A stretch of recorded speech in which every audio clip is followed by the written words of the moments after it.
So tell us, Stephen, what was it like to being in this film, and then getting the trust of the director to get this film done? So I've known Luchina for almost 7 years. We were part of the human rights campaigns, Parents for Transgender Equality Council, and literally the minute I met her, I knew I had a kindred spirit. And so when we were invited to the first Dads, I felt perfectly comfortable having her there, having cameras there, and allowing her to tell the story of fathers who were doing their best to support their children at a time when it wasn't quite as bad as it is now, but has become increasingly difficult and hostile. And so I knew that she would tell an amazing story, that we could trust her, and that the output, as the world is about to find out, is really heartfelt and meaningful, and hopefully it will humanize not only trans people, but the people that love and support them. Now tell us about this group. I mean, it's a very supportive group that you belong to. Tell us a little bit about that. Yeah. So the Dads are amazing. Let me just start there. The Dads are amazing. It is one of the most generous, kind, loving group of men I've ever met. And they really turn the concept of manhood and masculinity on its head, because they're not leading with ego, they're leading with love. And that to me has been one of the most profound things that I've found. I have a group of people, grown men from all walks of life, from all corners of the world, who have one thing in common: their love, their unconditional love for their gender expansive children. And for me, it's felt like a homecoming. It felt like I've known them all my life, even though some of them I've known for less than a year. Yeah. But the minute I met any one of them, it was like an instant bond. And that's something it's indescribable, and at the same time, it's everything. And how's it feel to be here at South by Southwest? Okay, so this is amazing. 3 years ago to the day, to yesterday, 3 years ago, we premiered the short. And I was just a subject in the short. I didn't know anything about anything. I was just doing what I was told to do. Yeah. And 3 years later, I'm a producer and subject of the short, and it's amazing. It's like I'm a man, and I'm a biological man, and I do not have reproductive organs, but I felt like I have given birth to this baby, to this child, and I'm so excited to share it with the rest of the world. The one thing that I think is so important, and why I wanted to do this, is because the narrative around transgender and non-binary people has to change, and it's really been informed by people who don't know anything about them. These are not people who've experienced parenting a child, who live in proximity with gender expansive people. It's just people who have an agenda. And I think that the narrative really needs to be shaped by people who are living it, by trans people and the people that love and support them. And so for me, it's just, we have a chance to change the narrative, and I'm so happy that we've arrived at this moment where we can launch this movie into the world. So tell us the inspiration for this film. How did it get all started, and how did you find out about this group of dads, of course? Yeah. Oh my goodness. Well, the Dads dates back to 2020 when I overheard some dads, Wayne and Frank, talking to Dennis Shepard about taking a trip to the outdoors. They were going to go hunting or fishing, and we were at an LGBTQ youth conference, and I thought, that's an interesting juxtaposition, and I would love to do something about that. And so Human Rights Campaign came on board, the dads agreed, and we made a short that debuted here in 2023. Netflix picked it up, Dwayne Wade came aboard, and we won the Daytime Emmy. We thought that was it, right? But the film inspired a movement. The dads kept going, they kept meeting, they were bringing other dads in to support their trans kids and support themselves. And while we were filming, the political landscape shifted. So suddenly we were faced with a film about these dads having to make a choice. A choice between country and family. And some of them, as you'll see in the film, end up in Canada. Oh, yes, of course. Now tell us, briefly describe the hardest obstacle that you had to face when doing this movie, of course. Well, it's been an emotional roller coaster. I'm a mom of a trans kid. These are my friends. These are my fellow advocates. Right. So when I saw my friends, some of them leaving the country rather suddenly, it was devastating. It was very emotional, and at times I even had to think about whether we should stay.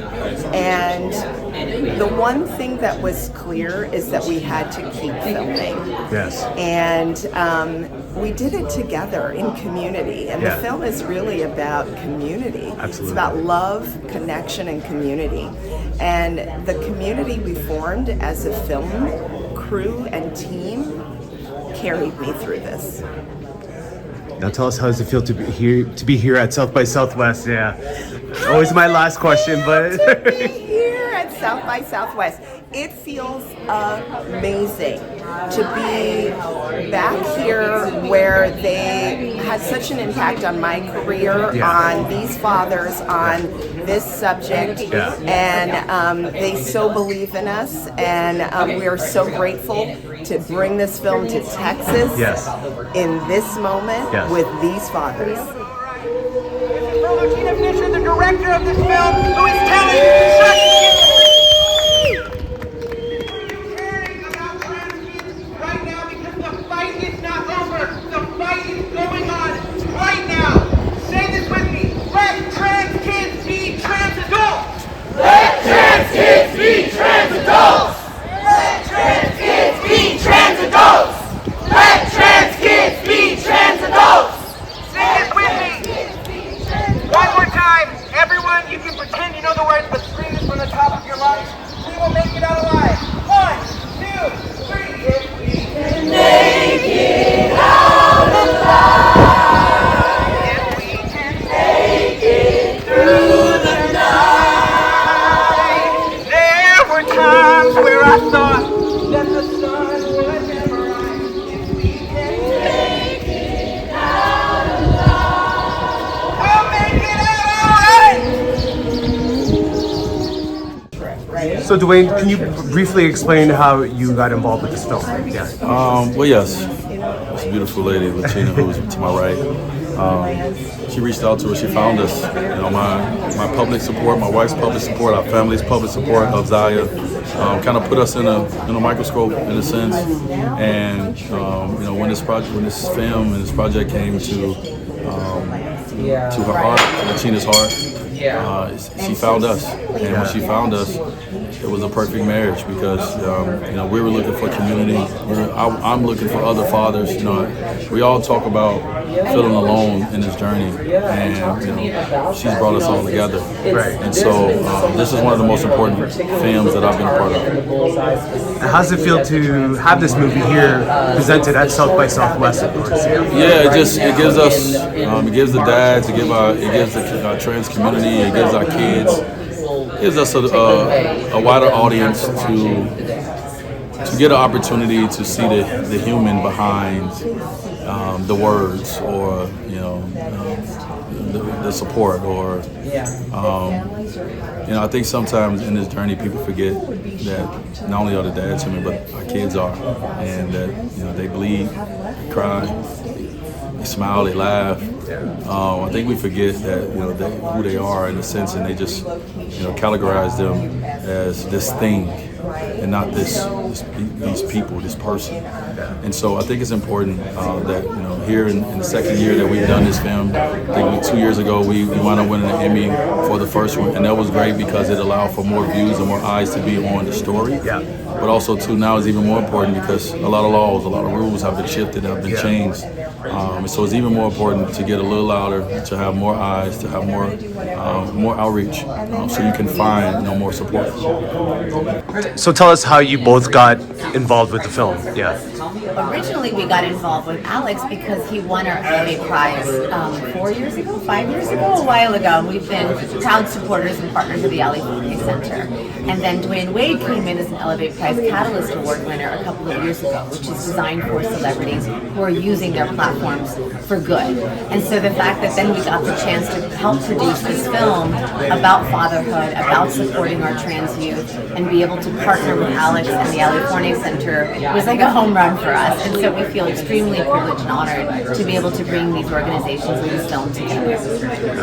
And for us at the LA Center, we're the contrast of the story. We're what happens when families don't affirm their children and they don't have the courage and love that the film displays. And the Elevate Prize, one of their partners, invited me to be the counter story to this film. What did it feel like when you got selected here at South by Southwest for the film? First of all, I think it's incredible validation that audiences in the world want to hear these stories and they feel connected to the theme of love and belonging and acceptance that this film is all about. And to bring in fathers who I think have largely been left out of this conversation and need to be part of it. So to be accepted into one of the most prominent film festivals in the world, I think is extremely good sign about how much these stories need to be told and how much audiences want to hear them. And for us, it really punctuates the call for courage, for allyship, and above all, for unconditional love. And that's what all young people deserve, especially LGBTQ youth in this moment, who are being attacked in so many different ways in the media. And this story really captures that. I think that's such an important point that I think people get confused about what can I do, what would make a difference, and it is the simplest answer of all. It's just love. And we can learn to love our children no matter what gender choices they make in their life. That's what they need more than anything. And so I think this film really encapsulates that, and the work of LA really encapsulates that. Thank you so much for your time. Thank you.